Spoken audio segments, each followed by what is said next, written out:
Okay, so thank you for coming to this talk and willkommen, bienvenue. Mein Deutsch ist nicht sehr gut und es war ein Programm auf Deutsch, aber es ist auf Englisch, sorry, auf Französisch. Mais je vais faire, nein, okay. So English. Right, someone is not happy here. Right, so thank you very much for the invitation to Limus Association for this talk and to Swiss Radio Days. So I will speak to you today about hybrid radio, mainly. So the title was a bit different, but the main topic is hybrid radio. Today I must tell you that I have, oh, sorry, I'm not using the same one. Yeah, today I must tell you that I have different hats, because I have different role in my professional life and also outside. My main activity is at European Broadcasting Union in the Media Technology and Innovation Department. I'm Senior Project Manager here, but I'm also active in outside associations like Radio DNS organization as a secretary, with Nick Pigot as chairman, and Wahl DAB, which is the consortium standardizing and promoting digital radio, and here I'm TC vice chair. And also, last but not least, I'm also president of Open Digital Radio. You have seen a presentation this morning, and you will see a presentation at 4 o'clock by Stan about low-cost, democratized digital radio using open source. But I won't use this hat today. I will use mainly the hat of Radio DNS and EBU. Right. So this is the main question nowadays that people ask. And of course, you have probably seen the figures today saying, yeah, 28% of listening of internet in Switzerland. So why do we need broadcast? And this is always the question, do we need these old transmitters we put on mountains? We could do everything on internet. Actually, yeah, if we look, of course, we have these transmitters, but we have to admit that this stays actually the best way to reach wide audience. It's low cost, it's free to air, you don't need any subscription, it's power efficient. Nowadays, being green is also important. It's multicast, it's multimedia distribution technology. So we shouldn't bury it immediately. The next one, of course, we know it, internet, a personal communication system. So it has really been designed as a personal communication system. So it means you address every people individually. So it's very good. It has enhanced greatly the radio, offer lots of possibilities, offer also the possibilities to offer new channels and so on. But we know that when you need to have large coverage, it's not very efficient and sometimes pose problems also with net neutrality and these kind of things, which is getting more and more a hot topic.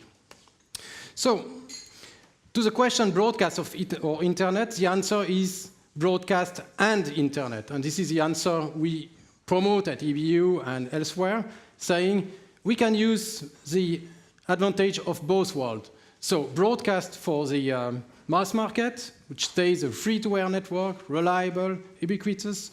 You have a direct link with your listeners.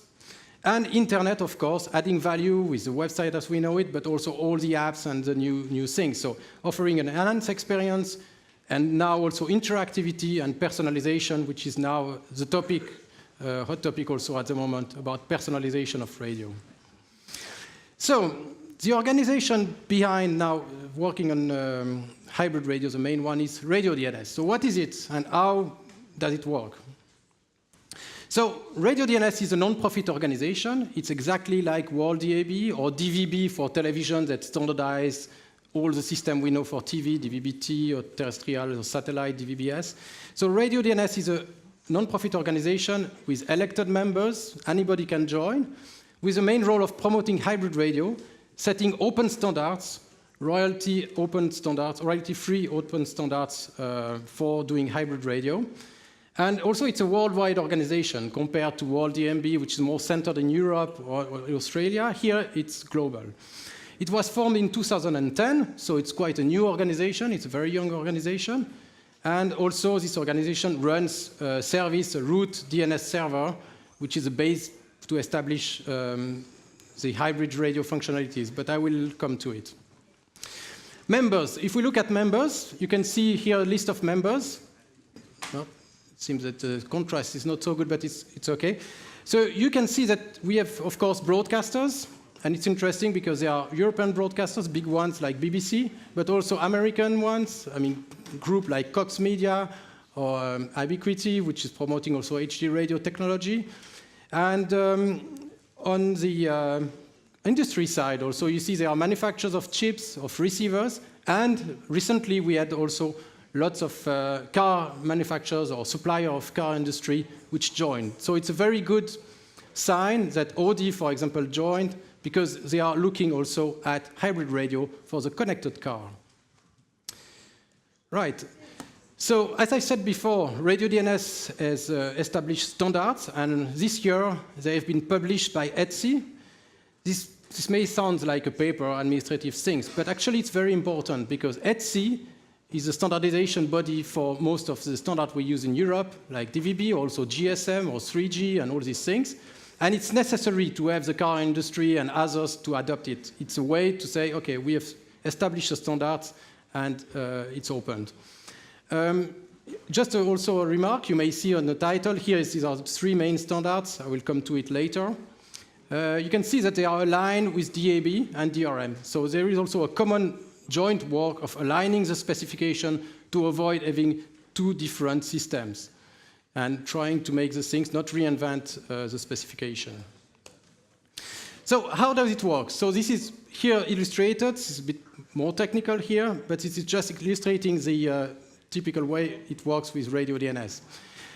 When you listen to your radio station, I mean, you buy a radio, you scan the stations, and you select the station you want. If you are on FM or DAB or HD radio, it's the same. Now the thing of Radio DNS is it established for the station you are listening to automatically the link to IP, to internet. So it makes the link to IP. And it does it in a simple way by just using the code you use for transmission. So if you are on FM, it's a PI code, RDS code.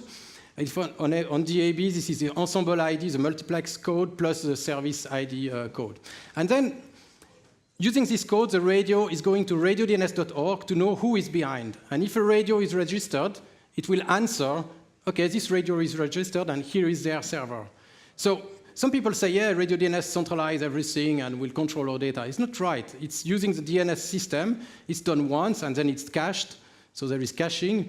And it's just to establish the link and make the link between the broadcast channels and the web or internet application of the broadcasters. So, and the good thing is it works, you don't need to modify anything on the broadcast network, so there is no need to change multiplexer or adapt with your operator. It works using simply the code. So on DAB, on DAB+, on HD radio, and even on digital radio mondial. And it could work with any system with an ID. Right, so this is quite a simple system that works and which is being adopted. And now the question is, what can we do with it? Once we establish the link between broadcast and IP, what can we do? So we have 3 main standards we have promoted so far. Radio Viz, which is about visual radio. Radio EPG, which is now called Service and Program Information, which is giving the metadata about the programs, logo, things like that. I will come to it. And program information like you have on TV. And Radio Tag, which is more an interactive application. So I will now try to explain a bit the different things. So visual radio. Well, some people say, why do you put visual on radio? There is no interest. The idea, well, the idea is to fill in these blank screens, because nowadays, if you listen to radio on a phone, you just have the frequency. If you listen on a car, this is what you got on the left. And the idea is to put a brand to the radio or put program-associated information. This is not video. Here we speak about really a slideshow, which is typically changed every 10, 20 seconds. Especially when you're driving, you don't want to change the slides too much. So the idea is to put program-associated information or non-program-associated information, like weather or road traffic or webcams and so on, and text, and also display, for example, the logo of the stations.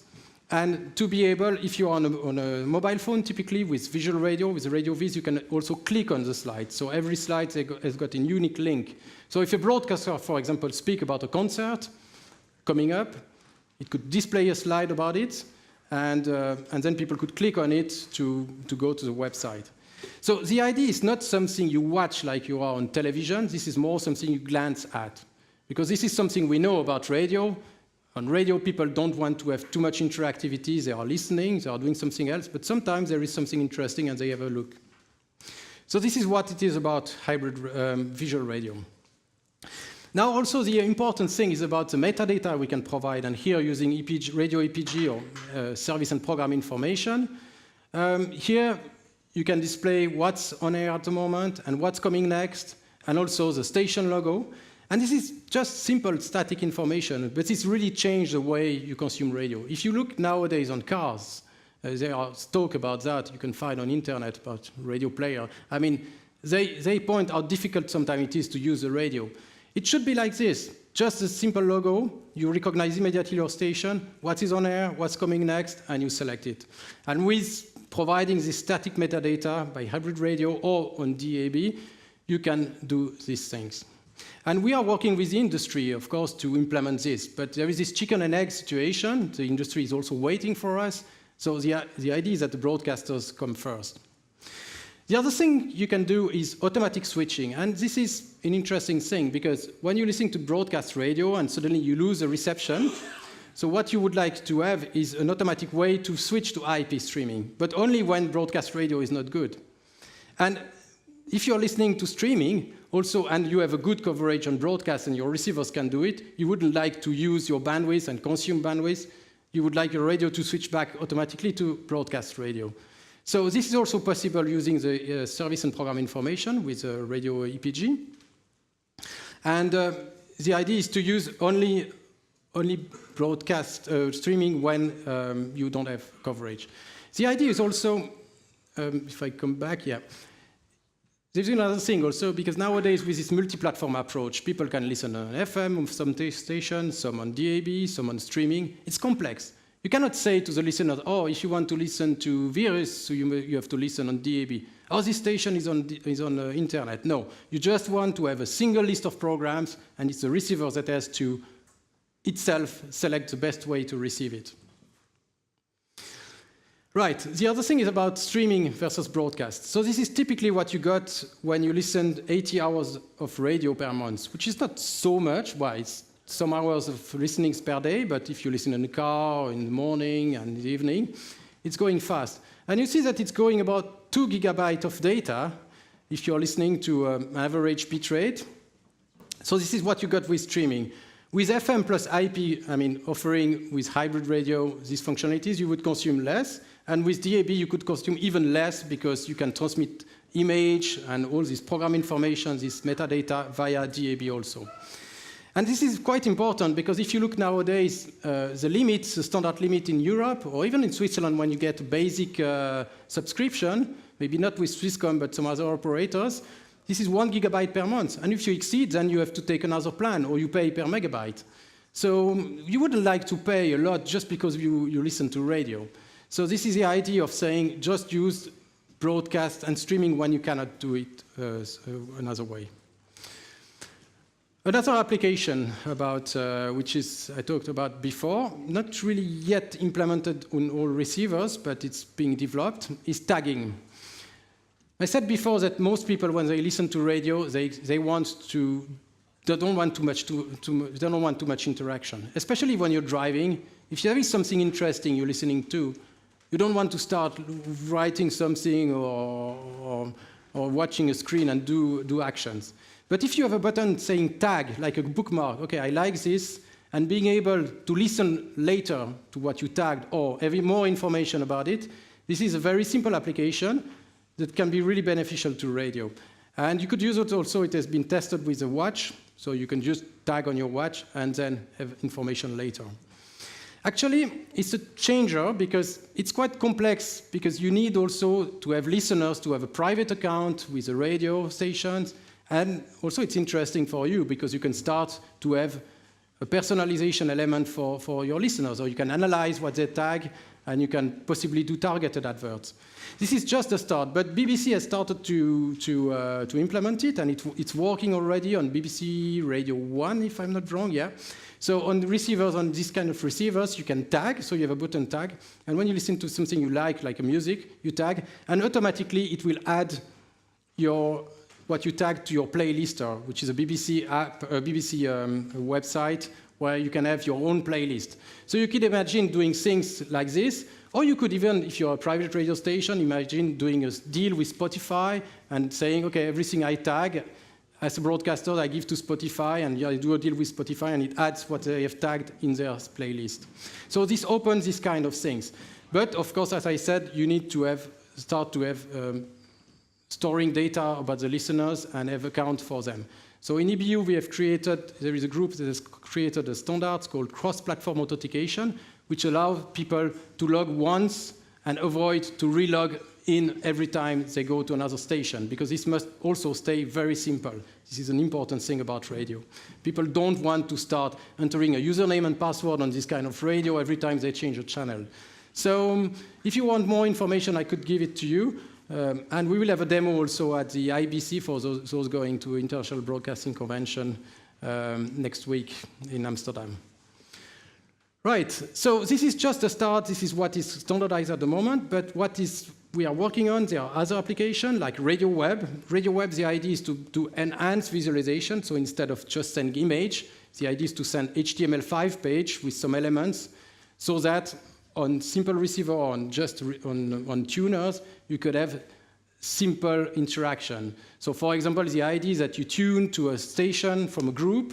For example, I don't know, you listen to Couleur 3, and automatically you would have a banner with the other channels from Radio Suisse Romande, and then you can have small links and send the interactive device to the web browser and so on. So the idea, this is being developed and will be standardized also next. Hybrid content radio, I will speak about it just in the next slide. And recommendation engines, this is something also we are starting to work more for television by compiling data about, I mean, in television we have more data with the website usage and with HBB TV. And using this data, we could do recommendation to people and start to make recommendations saying, oh, you like this, you could like this, or have habits about listeners. So this is also quite a game changer for radio.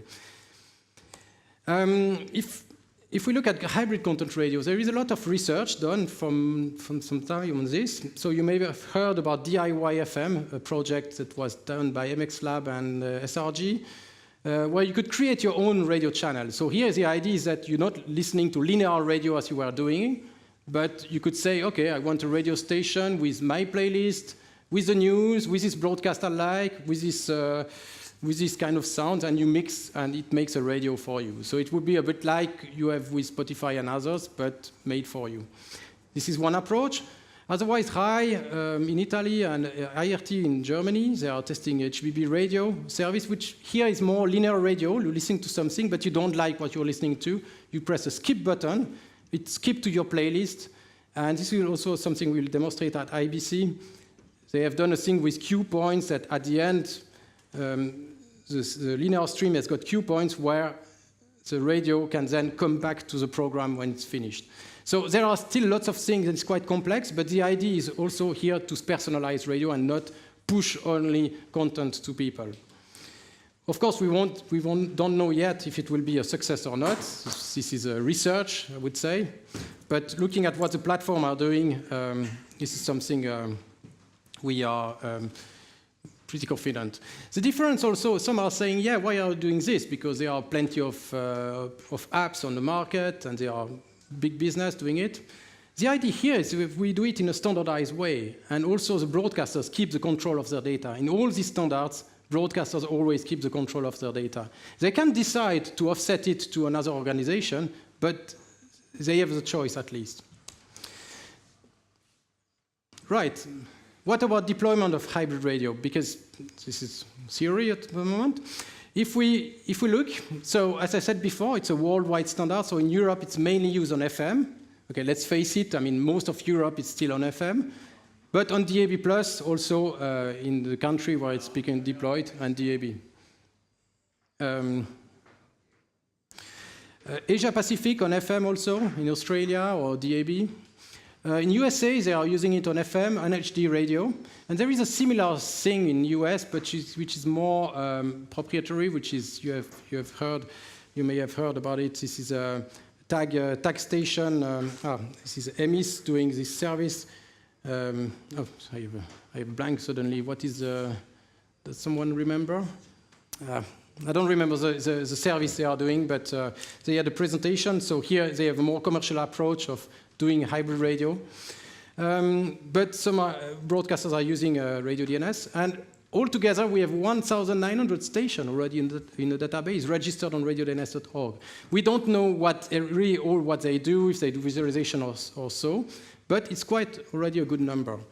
But to go further, we started something called Radio DNS Project Logo. And here, the objective is really to have all broadcasters activated with Radio DNS with just the basic static information. So we just ask them to provide the static information, so it's not more work for them after. And the idea is that they give station name, station description, genre of the station, logo size, that's why it's called Project Logo, and transmission information about what they are transmitting on, and Radio DNS information. By transmitting this small metadata, it's very interesting for the industry. And talking to the car industry, for example, for them, getting a good logo database is already a problem. So with such a thing, they are very interested, because then they could have a logo database, and it's controlled by the broadcasters. So you may have seen on some car manufacturers, I've seen it in Switzerland, when you buy some cars, you have the logo of the station coming on FM. But actually, they are hard-coded in the radio. And I know a colleague from SRG who called me and said, what are you doing? Is it Radio DNS? Because when you're listening to RSR La Première, we get the logo of Radio Romanche. I said, no, it's not us. It's hard-coded in the radio, and there is no way to change. Then the car manufacturer is changing it, doing an update in the garage. So we don't want this. So here, the idea would be to provide this metadata and making it available to all. Streaming URLs also for doing the service following. Keywords, you can put links to the social media platform, geolocation information about where the station is broadcast, so that, for example, if you use a receiver in a location, automatically it could get what is available in the region, and grouping information if there are a group of stations. So to fulfill this project, we have different partners, and AER, which is the Association of European Radio, representing the commercial radio station, express support and make the necessary things to push a commercial radio. Commercial Radio Australia is also investigating for their members. EBU, we are providing the service for all our members, so we want to put all our stations. It's quite a lot, because if we look at all EBU broadcasters, we have 75 members from 56 or 55 countries. It's about 900 radio stations, so it's really a lot. And Radio Player project that you have probably heard about, which is an app gathering all the radio stations from a country, they are also now collaborating on this project by making available the metadata they have for the project logo and on Radio DNS. So it's progressing well, and we hope by the end of the year we will have completed a good part of Europe. There is a link if you want to get involved, or you can contact me after. One thing in EBU, we have created for Project Logo a platform, so a free service that we provide to our members. So it has been developed, and people can, broadcasters can put the information, associate their logo. So we do it for broadcasters, public broadcasters, but we have also some private broadcasters. So commercial broadcasters who are interested can come to it. We just cannot justify spending a lot of time with them. So we are looking at partnerships or others to help in this process to put them on a platform. And for example, in Switzerland, you may have contacted some of you by SMP, Swiss Media Partners, that did it because they helped us on this project and use the platform, and it's offered for free. We may make a fee in the future for the maintenance of a platform, but it would stay something minimum. It's just for the maintenance, like a domain name. Right. What about the listeners' front, so the receivers and what people think about hybrid radio? So BBC has mandated a study some time ago, it was earlier this year, about hybrid radio. I don't have all the slides about this study. Maybe you can find it, or I can give you more information about it, but it's interesting because they ask questions to people about what they think about hybrid radio and the smartphone and so on. And the results were very promising. It was very well received, especially by the younger people, find it appealing to have more information more easily, and so on. And 64% find it appealing, and 67% people would be likely to use it. The other thing is also it could increase the radio listening.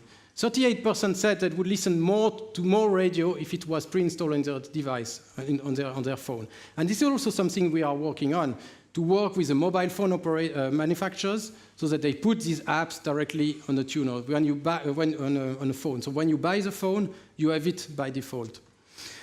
And it's interesting because it's raised to 51% about young women aged 16-24. So if you have problems with your audience, this hybrid radio can be a way to maybe attract new listeners here. And asking about more details about what they found appealing or what they would like. The top one is interesting because this is really the problem nowadays. You probably know people that say, oh, do you have a charger? Do you have a plug? Charging the smartphone nowadays is always a problem. So they're all afraid that listening to radio or doing something would use too much battery. And we have done tests here showing that when you listen on broadcast radio using a tuner chip, you use far less energy than streaming on internet via 4G or 3G. So this is already, for hybrid radio, if you could switch automatically to broadcast when you're listening to radio, a very good argument. The other thing is about using of data, because the data plan, everybody is always afraid, okay, have I reached my data limits and I will pay more? You have probably heard about stories of people paying thousands of Swiss francs because they reach the limits. So this is also a big argument among the study. Signal reception is not good, cutoffs and things. This really annoys people also, so also a good argument. So if you have a hybrid radio system where you can switch automatically between broadcast and IP, this can be beneficial. So there are actually talks with different manufacturers, Samsung, LG. I cannot tell you more about it, but there is something happening with LG to have a mobile phone with DAB inside. And we will see. The question will be also how we present the app, how we can use it, and make it attractive. We don't want to make an app with just a frequency. This must be more. So speaking about mobile phone, in fact, Radio DNS is already on the market. And if you buy one of these small phone models, so the Express 2 LTEs, Grand 2, or Galaxy A3, A4, A5, which is a low-cost division of Samsung. The S is the high-end, and A is the cheapest one. But the interesting thing is they have kept the FM tuner in. Okay, you may say FM is old, we don't want it. But it's very good because we are fighting to have manufacturers to keep tuners in the phone. And if they do it on FM, it's already a good sign because it can help to go forward with it. So if you buy such a phone, the tuner has got Radio DNS. It's not doing all the functionalities, but it does at least now the visualization, the automatic switching to internet. So if you lose FM reception, it will ask you if you want to go on internet streaming. And also you can have EPG. So this is a good start. The other thing about smartphone we have seen is that people expect more than maybe just linear radio. You must do something more attractive than just listening to radio. So that's why we are here thinking of not just doing a tuner, but also working with manufacturers. So there is a group called Universal Smartphone Radio Project, which is taking contact with manufacturers of mobile phones, making contacts between broadcasters and them to try to promote making apps, making new things. And we fight for having an open API, so an application programming interface, so that the programmers of application for the broadcasters, for you, could use these features of the tuner and benefit from it. So this is for the mobile phone. About home radio, you may have seen these receivers all the time. So they do hybrid radio already. And they do also slideshow on DAB. So it's interesting because some are prioritizing when you have slideshow via DAB at the same time as on Radio DNS. Some radio takes DAB, some prefer to take Radio DNS. Normally, you can set what is your preference normally in the standard. So this is also a work with the manufacturers to make this done the correct way. In the car. So the car is, as I said before, we have lots of manufacturers now joining or being interested by hybrid radio, especially now that we speak a lot about connected car. If you look at connected car, you don't want to have everyone to stream radio in connected cars. This would be a problem in the morning, especially in the UK, for example. BBC, they have, 15 million of people listening to radio in the morning? It wouldn't just be possible on mobile networks. So It's interesting because as one member of Visteon, which is an integrator for car industry, so they make the radio for many different brands, they have done 2 demonstrators, and actually they are pushed by the manufacturers to have radio DNS functionalities in the next generation of infotainment products. So it means really the car industry is looking at it and wants to have it. It's also interesting because some are saying, yeah, but now you can have Spotify or you can have TuneIn in your car. But looking more in details, having TuneIn in a car is a bit of a risk for the manufacturers because you don't know, maybe TuneIn will go bankrupt or will change in 1 year. And what do? You buy a car and suddenly you have something that doesn't work, which is in the radio. So that's quite a difficulty. Of course, you can have it with your phone, paired with your phone with a connected drive. Not connected drive, or I don't remember the standard, but there is a standard for connecting the phone. But here the idea is that you have it in the radio directly. And when you speak also with manufacturers, it's not in their agenda to stop making broadcast radio. None of them. They will keep FM and DAB in. What we are fighting for is more to have digital radio by default. The manufacturers are keen for that. The problem is only the garage or the importers of cars in countries. They prefer to have as many options as possible because they make more money on options.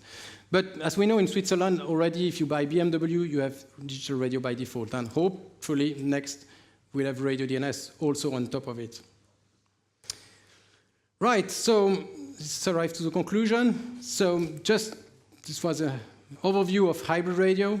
We've seen what it is, the organization, what we're trying to achieve, what's the progress, what's the interest.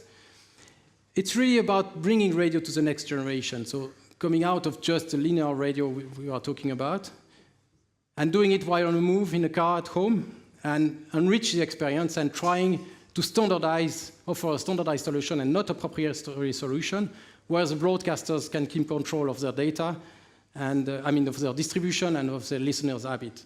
Of course, it's quite a change, but there are service providers, there are open source implementation. We are doing service for helping broadcasters to do it. So I really strongly encourage you to get involved in this if you are broadcasters, and hopefully have it implemented for the next year to come. Right, so this was the talk. If you are interested by the subject of digital radio in general or hybrid radio, we have a yearly event happening in Geneva, always the second week of February, what we call the Digital Radio Week, because we have World DMB meetings in this week, we have Radio DNS General Assembly, we have Radio Hack, which is not about hacking radio, well, it's about hacking radio, but not in a criminal way, but modify it, create new applications, exchange between developers, and lots of things happen. So if you are developers, go to this, it's free. And on the 10th of February, in the middle of the week, we have the Digital Radio Summit with speakers from Europe and making the point about digital radio. It's also a good networking event for that. Otherwise, on tech.ebu.ch, you have recommendation, or www.ebu.ch, or radiodns.org for project logo and for all Radio DNS related things. All right, so thank you for your attention, and if there are questions, I don't know. Yep. Yes, I have a question. I have heard that car manufacturers have started to switch off the screen when you start the engine. That's a showstopper. Yeah, I heard about this. But I've not seen it, by the way. But that's an interesting point. The regulation is different in some countries, and I guess maybe it's pushed by Germany. But I'm surprised, because when you have a car navigation system, they don't stop the screen. So, of course, when you drive, you wouldn't like to watch too much the screens. I can understand in Germany, if you drive at 250 kilometers per hour, it's maybe not good to watch slides. Unless it's a slide saying there is a traffic jam in front. But, yeah.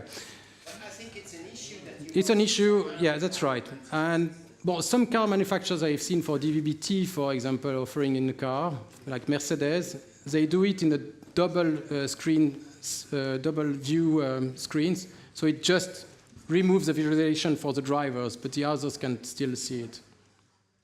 And as I said before, we are also working on the tagging here. So the idea is that, okay, if you drive at 250 kilometers per hour, you just tag and you don't watch the screen. Yep. Matthias, when will we be able to buy a radio receiver which chooses the reception way independently? So it really chooses either DAB or FM or internet, whatever is best possible? Yeah, it's a good question. So if we speak about home receivers, they are not implementing this service following at the moment. It seems it's an issue about chips because they don't have enough memory, so they need to load the software of FM or load the software of DAB, so they cannot have it reception at the same time. But hopefully in the future they will do it. In the car industry it's different because they have many tuners, so probably they will do it. And on the phone it's less a problem also. So the Samsung, for example, is doing it. So you can store the preset for your station which you have on FM and will switch to streaming automatically. Okay, thank you. Other question, or is it the end? I don't know. Huh? Okay. So thank you very much, and have a good day. Okay.